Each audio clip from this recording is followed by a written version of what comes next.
हो परांजपे, तुमच्याकडे वकील झाल्याची डिग्री असेलच ना? का त्याचं काय? नाही म्हणजे तुम्ही नक्की वकील आहात की कोणाच्या ओळखीने चिकटलात? तुम्हाला कोणी वकील केलं? हो बाई, तोंड सांभाळून बोला, कळलं ना? अशा 56 केसेस आहेत माझ्याकडे, आणि ते घर हातातून गेलं ना तर मला काही फरक नाही पडणार आहे, पण तुम्हाला पडेल. तेव्हा तुम्ही तुमचं बघा. अहो परांजपे, म्हणून तर सांगते ना मी तुम्हाला. आता तुम्ही तिच्या ऑफिस मध्ये बँकेतली खोटी माणसं पाठवली, त्यामुळे आपलंच काम लांबणीवर पडलं ना.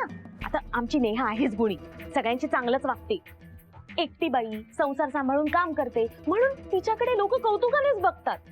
अशा बाईला जर कोणी त्रास देणार असेल तर तिच्या मदतीला सगळे धावणारच नाही का? म्हणून म्हणून हे सगळं करताना तुम्ही जरा मला विचारायला हवं होतं, म्हणजे तुमचेच कष्ट जरा कमी झाले असते. मग आता पुढे काय करायचं आपण, सांगा ना प्लीज. हो हो हो, सांगते ना. हे बघा, म्हणजे कसं आहे, अशी कामं आहेत ना, ही दमदाटी करून किंवा तमाशे घालून साध्य होत नाही. मग अशा वेळेला काय करायचं की डोळ्यात पाणी आणून अशा गोष्टी पटकन साध्य होतात. मग आणा ना डोळ्यात पाणी. हं? आणा डोळ्यात पाणी, आणा. आव, परांजपे ना लोकांना रडवतो, स्वतः रडत नसतो. आणि तुम्हाला एवढी रडायची हौस आहे ना, जा नेहाजींकडे, रडा, बघा त्या घर विकायला तयार होत आहेत का. माझ्या मेलीच्या रडण्याला हे किंमत देत नाही तर ती महामाया काय देणार आहे? कप्पाळ. हो ना, मग मी काय करायचं आणि कसं करायचं हे तुम्ही नका सांगू. लग्न करून घर माझ्या नावावर होईल असं म्हणाला होतात, तेही नाही झालंय तुमच्याच्याने. अहो मी प्रयत्न करते ना, पण ही नेहा आहे ना, ती माझं. पुरे पुरे. आता काय करायचं आणि कसं करायचं ना ते मी बघीन. तर तुम्ही एक काम करा, कमिशनचं वगैरे विसरा आता. अहो परांजपे, तुम्ही एकदम मनालाच लावून घेतलात. मी बडबडच करत असते, मला सवयच आहे. तुम्ही नका लक्ष देऊ तिकडे. मी काय करीन, मी नेहाचं लग्न तुमच्याशी करून देण्याचा नक्की प्रयत्न करीन, आणि ते घराचं ते पण तुमच्या नावावर करायचा प्रयत्न करीन. आणि तुम्ही मात्र ते कमिशनचं विसरू नका. हा, मला नक्की कमिशन. ठेवा ठेवा.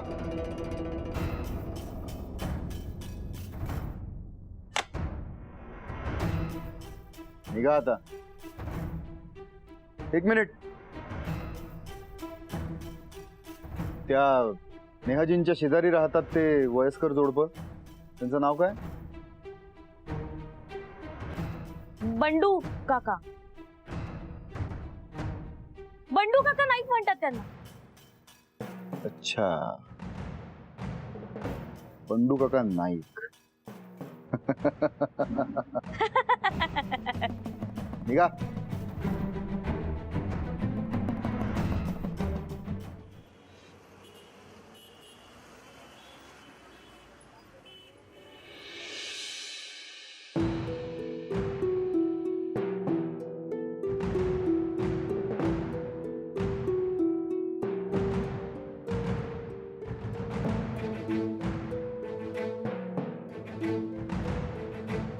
यश,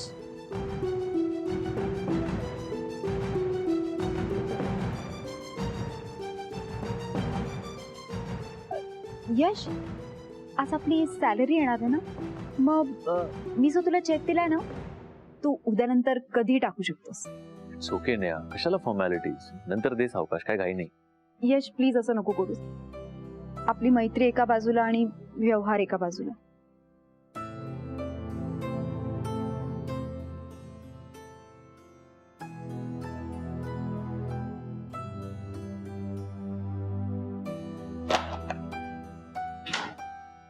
काय झालं बॉस?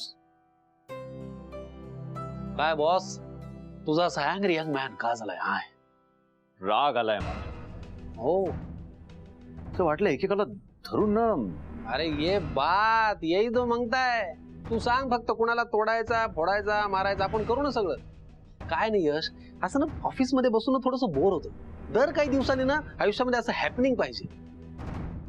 हॅपनिंग पाहिजे आयुष्यात. येस, त्या नेहाचं आयुष्य मागून घे. तिच्या आयुष्यात रोज काहीतरी हॅपनिंग घडत असते. काय झालंय? आणि कशी इनसेन्सिटिव्ह माणसं असतात यार, कसे विचित्र वागतात. आपला एका कलिगचा प्रॉब्लेम झालाय, तो सॉल्व्ह करायचा सोडून, त्याची मदत करायची सोडून गॉसिप कसले करत बसलेत. असा राग आला होता ना एकेकाचा. मी नेहाकडे बघून शांत झालो, नाही तर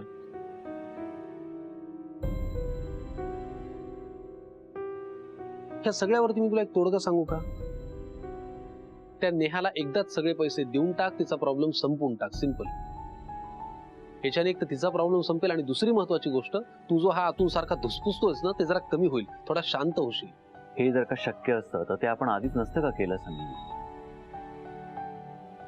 यश जो तिला माहितीये, तो इतक्या पैशांची मदत तिला कशी करेल?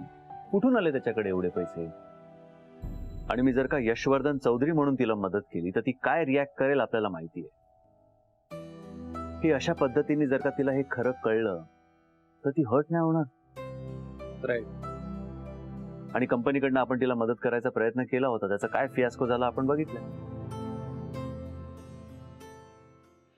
ह्या सगळ्या फायनान्शियल प्रॉब्लेमच्या पलीकडे मी थोडं बोलू. मला असं वाटतं की तू तिच्या पर्सनल प्रॉब्लेम मध्ये जरा जास्त गुंतत चालल्यास. ऐकून घे. मला कुठेतरी वाटतं की तुझ्या मनात जे तिच्याविषयी आहे ना, ती फक्त दोस्ती नाहीये यार. अरे तू तिच्या छोट्या छोट्या प्रॉब्लेम साठी असा सतत धावत जातोस, अस्वस्थ होतोस. आता काय म्हणायचं यार? खरंय तुझं. No, you absolutely right. छोट्या छोट्या गोष्टींसाठी मी धावत जातो. तिचे काही प्रॉब्लेम्स असले की मी धुसफुसत असतो. पण याचं खरं कारण माहितीये तुला? काय? खरं कारण ती चिमुकली परी आहे. मला माहित नाही कसा आणि कधी, पण त्या परीचा लळा लागलाय यार मला. जेव्हा मी तिला बघतो ना, तेव्हा तिच्यात मला मी दिसतो यार. लहान असताना आई बाबा गेले आणि कोण होतं माझ्याकडे? फक्त आजोबा. बस तिच्याकडे कोण आहे? फक्त नेहा. आणि नेहाचे असंख्य प्रॉब्लेम्स.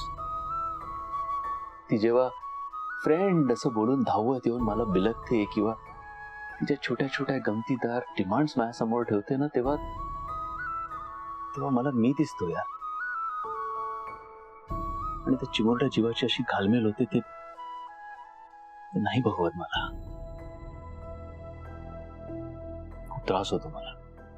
यश यार, हे सगळं तू सांगितल्यानंतर ना आता मलाही असं वाटायला लागलं की इतक्या कमी पैशात घरातले प्रॉब्लेम्स, स्वतःचे प्रॉब्लेम्स, ती लहान मुलगी, हे सगळं ती कसं मॅनेज करणार आहे यार? God knows. त्यातून आज पगार होणार आहे तर मला म्हणाली, मी तुला जो चेक दिलाय तो 1-2 दिवसात टाक आणि एनकॅश कर.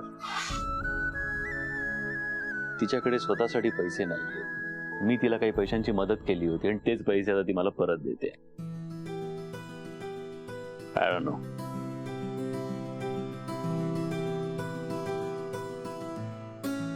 ऐक, आपल्याकडे याच्यावरती एक सोल्युशन आहे. काय?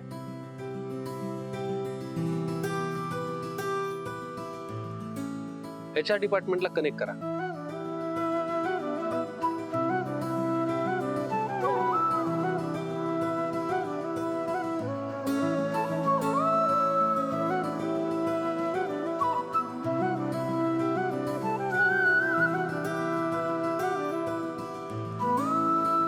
माझी तुझी रेशीम